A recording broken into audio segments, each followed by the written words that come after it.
Henry James in the 1890s found himself in a difficult position in that he had been writing pretty traditional realist novels for a couple of decades, but suddenly discovered that editors were not taking to his new fiction. A lot of his stories, for example, were longer, a bit more indirect than they had previously been.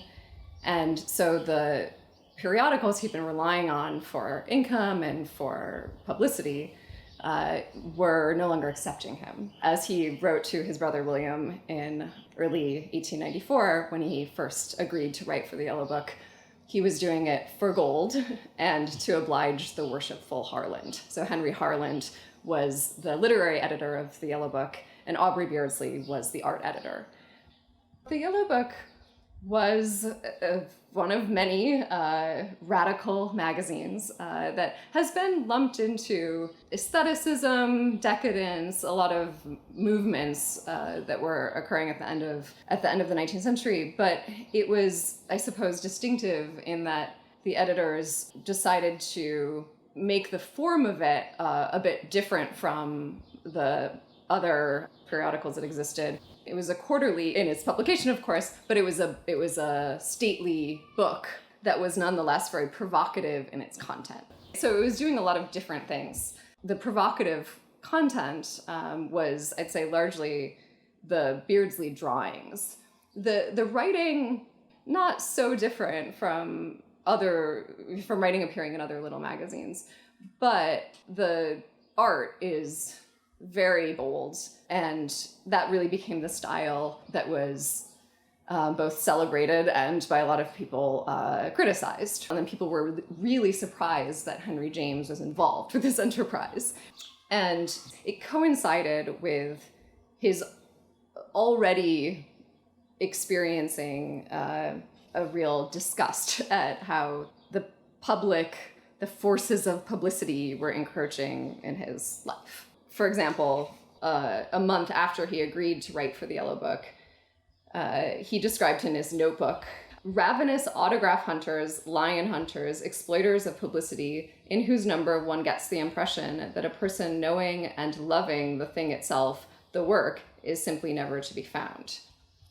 And he also described being exhausted by the endless relations, personal, social relations, that's how he described them in his notebook, that had left him artistically rather depleted.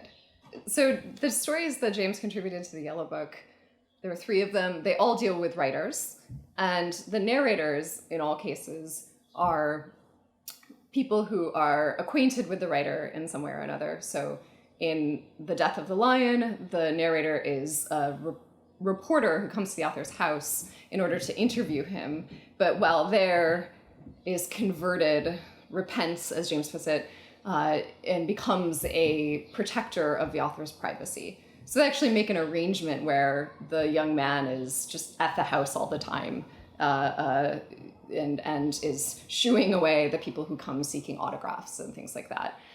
And in The Next Time, the narrator is a critic who's also a friend of the author. And the tricky thing that James does in both of these stories is to have the narrators be very sympathetic to the plight of the author, and to officially be attempting to create conditions or to maintain conditions for the author to produce the best work possible. And so ensuring the integrity of the art. And that often involves finding some way to remove the public. But, of course, and this is maybe not shocking, but in both cases, the narrators are betraying their own principles insofar as they are writing up the lives of these authors and are, in fact, paying much more attention to the details of these authors' personal lives than they are to the work itself. So this is from The Death of the Lion, and the narrator who came to Neil Paraday, the writer's house, in order to interview him, has been converted and decided to protect him. And A benefit of this arrangement is that Faraday then reads to him from the manuscript he's working on. So they are in the garden at the author's house, and Faraday begins reading. The narrator describes the experience of listening to this. His reading of the epistle, at any rate, made me feel as if I were, for the advantage of posterity, in close correspondence with him, were the distinguished person to whom it had been affectionately addressed.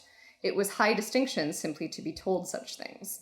The idea he now communicated had all the freshness, the flushed fairness of the conception untouched and untried. It was Venus rising from the sea before the airs had blown upon her. I had never been so throbbingly present at such an unveiling. So it's pretty erotic. That's one thing to note about it. But also, I think what comes up in these stories and other stories that James wrote about writers is that the people who feel close to them feel that the work is somehow addressed to them. There's this conflation of the personal and the artistic, where there's a sensation of intimacy that is arising from the relationship that actually exists, but is also somehow imagined to be present in the work itself, or being, conveyed, communicated in some way through the work. So it's an illusion of specialness on the part of the reader. The association that James had with the Yellow Book, I would say, did not have any lasting effects on his career, in that people didn't talk about it 15 years later, how he was in with the Yellow Book crowd. But in the years, in the mid-90s, when he was already experiencing some difficulty in his relationship to the public, largely because of his theatrical failure, I think it was generally regarded as yet another misstep. It was certainly not helping his circulation. The Yellow Book was successful for about a year, but then it also, I think, contributed in the heyday of aestheticism to this idea that James was, and this is something I believe, cultivated as well. This wasn't just how other people regarded him, but it contributed to this perception of him as this Mandarin aesthete who is detached from prosaic realities and who is unconcerned with the stuff that other writers were concerned with, like ensuring that their work sold,